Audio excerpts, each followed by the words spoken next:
Since you do have a background in linguistics, I was actually wondering if you could define language itself, because I think it's actually a very hard thing to define, but it's also a very like interesting thing to kind of ontologically establish, I guess. I mean, so the thing about language is that, so as a linguist, for me, what I care about from language primarily is human language, right? So human language is a distinctive thing, right? So people tend to call any kind of a communication system a language, and that's cool in the real world, right? So there's the language of dance, and there's the language of flowers, and all that kind of stuff, and people tend to use it as any kind of signal communication device, and fine, totally legitimate use of the word.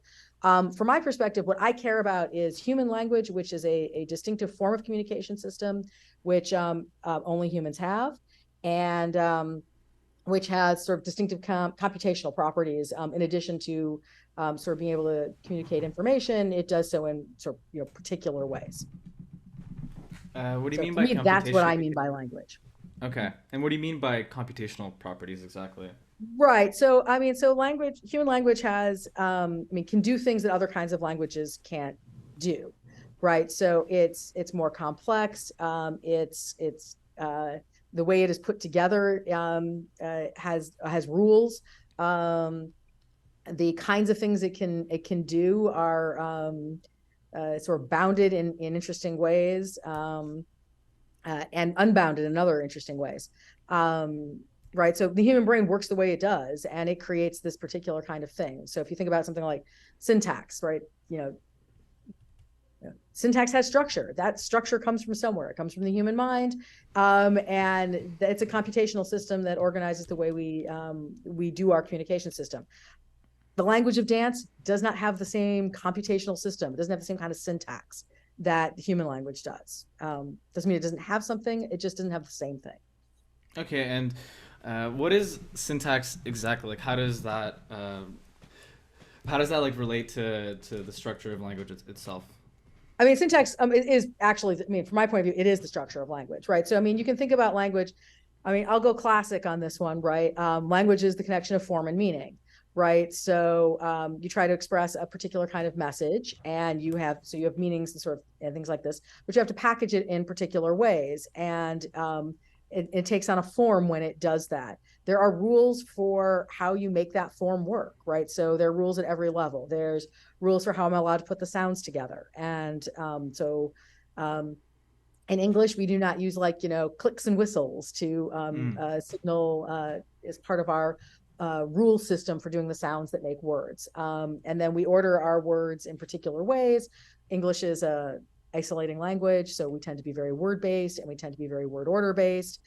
But that's not the only way to organize it. You could be Russian or Latin or something, and then you could be more interested in having case marking that would allow you to organize the words in different kinds of ways.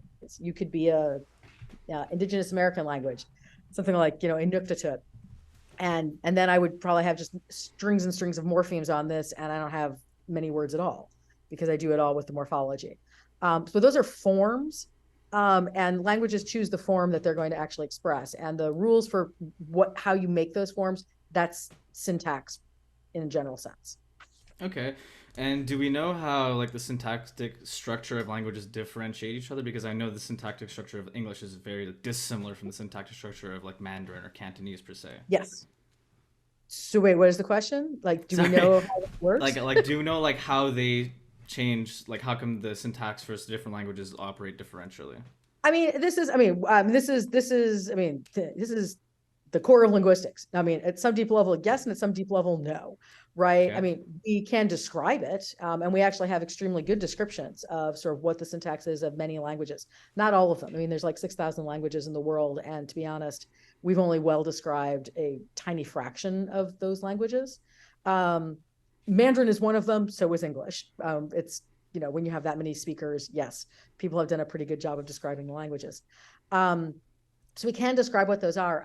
The sort of fundamental insight going back to Chomsky, but frankly, in some sense before him, I suppose, right, is the idea that there are commonalities in how you do this. And some of the commonalities come from the fact that there are sort of ways that we organize meaning and things that we want to talk about, and things that we can talk about, and things that we think it's important to talk about. And that's something that we have in common as humans.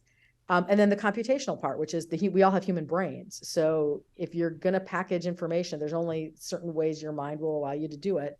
And so trying to figure out what those, what those choices are and what the implications are for how the form goes on. We do know there's, wide varieties in the forms that languages can take. So yeah, Mandarin and English actually are not as different as you might think, but they are pretty different. Okay.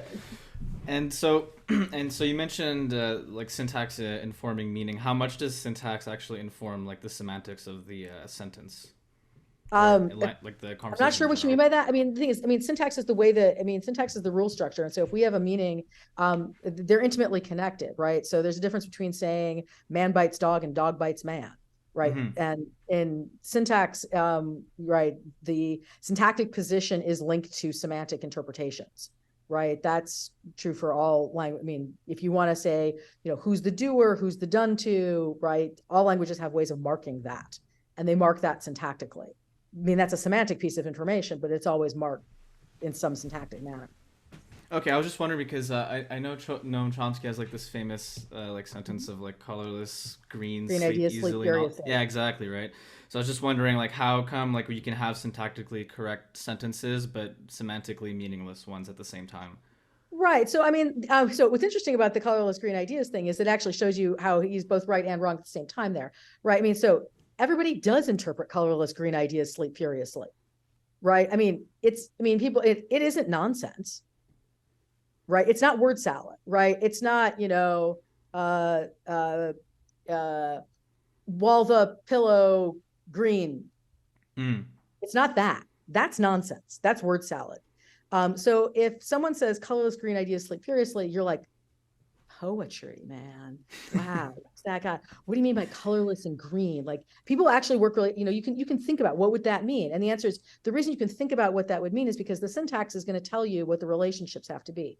If it's colorless, colorless green ideas, colorless and green both have to modify ideas. All right. Ideas are not things that typically have colors. So that's something that violates what we know about how humans work. But on the other hand, what could you mean by green ideas? Oh, well, I've got a metaphor for that. Let's call it ecologically friendly. Okay, green ideas. Fine. Now I'm in. All right. What about colorless green ideas? Okay. How am I going to use that? What I know from the syntax is those have to modify the noun. The reason people call it nonsense is because it's like, I'm stretching here, right? I'm all in on my metaphors and my, drawing in context, try to figure out what could you possibly mean by a colorless green idea. But I can get there. How about, I don't know, ecoplastic. Right, colorless green ideas, and then sleep furiously again. With the sleep is not something one normally thinks about doing in a furious way, right? Sleep is supposed to be sort of a peaceful and a calm thing. Sleeping furious is supposed to be sort of a more active kind of a thing. You're violating what you know about sleep. Can I do it? Sure. What the syntax tells me is that the adverb needs to modify the verb. That's what the syntax tells me. It's a very abstract piece of meaning that syntax gives you. It says adverb is going to modify that verb. You figure it out. And the thing is, what Chomsky did with that sentence is he said, I can give you a well-structured thing where the syntax tells you is perfectly okay. And you have to figure out how to make it work semantically. But that's what because it's well-structured syntactically, it's a game you can play. If someone says to you, right, so if someone says to you, colorless green ideas sleep furiously, you will start trying to figure it out. Mm-hmm. Maybe you'll go poetry, maybe you'll go eco, I don't know. But if someone walks up to you and is like, green, furious, and idea, you'll go, oh, honey, you have brain damage. We need to actually help you, right? Mm-hmm. That's not okay. Right. That's not okay. Those words don't go together particularly well. And you're not giving me sort of structure to tell me how you want them to go together. So that's just brain damage. So, that's sort of the difference between something like colorless green ideas and just like, if you like ideas, green, colorless, furious. Okay. Just word salad. Okay. Right. So that's sort of what he says, that the syntax, it does provide meaning, but the meaning it provides is super abstract. And that's why you can put sort of weird nonsense in it because, you are a capable adult and you can figure out how to make that abstraction work. Okay, gotcha. Well, thank you for that clarification. It's been in my head forever, actually, so it's nice to know about that.